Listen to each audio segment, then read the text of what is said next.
What was your reaction when you heard the former president say that, sir? Well, it's good that he said let the ICC come here.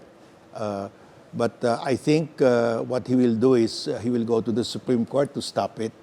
He will get a TRO because it's always been like that. At the last minute, he will put up a barrier, an obstruction. Like, for example, when he challenged Senator Trillanes, I will sign the waiver, but I will slap you first. And finally, Trillanes said, yes, okay, sign the waiver, you can slap me. And he refused to do it. So that's part of his strategy. So you don't think he was sincere? Well, I don't think he was sincere. Because his lawyers will tell him, don't do it. And I think he's playing around up to now. He's been playing around with the House. He said, I will sign the waiver. But he said, oh, but you have to sign also waivers. So it doesn't mean anything. Was that kind of statements made by the former president that surprised you? Or was that is his, that's par for the course for him. He will say, okay, I will sign, but at the last minute he will say, you must also sign, which will prevent him from signing because the others will not sign. So the aim really is what, sir? To say it but not do it? Well, yeah, that's it. In other words, I'm willing to sign, but because you don't want to sign, I will not sign. Okay. All right, but let's go to what he said.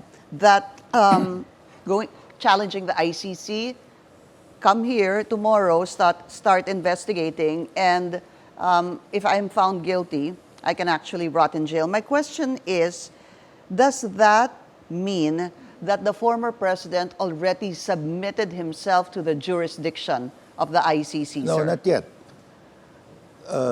Because the ICC will acquire jurisdiction over him if they can arrest him.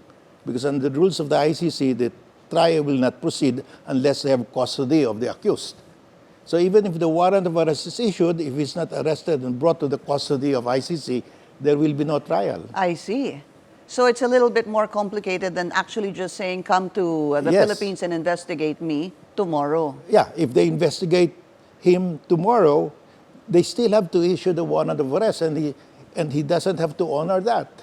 I see. So wala pa pong jurisdiction na pinag-uusapan dito? No, the ICC has not yet acquired jurisdiction over the person for purposes of proceeding with the trial. But for purposes of investigating whether a crime has been committed, they have jurisdiction. The jurisdiction begins once an arrest warrant is issued and they take custody of this particular The individual. jurisdiction to proceed with the trial. I see. Okay. So what could be the implication? What is the implication of what the former president said? Come to the Philippines, ICC, and investigate me tomorrow. Well, I think that's propaganda because he knows that tomorrow the ICC will not come here.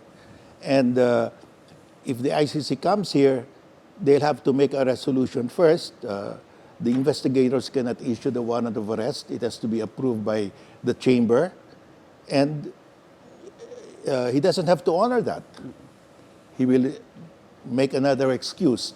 And unless the ICC has physical custody of President Duterte, they cannot proceed with the trial.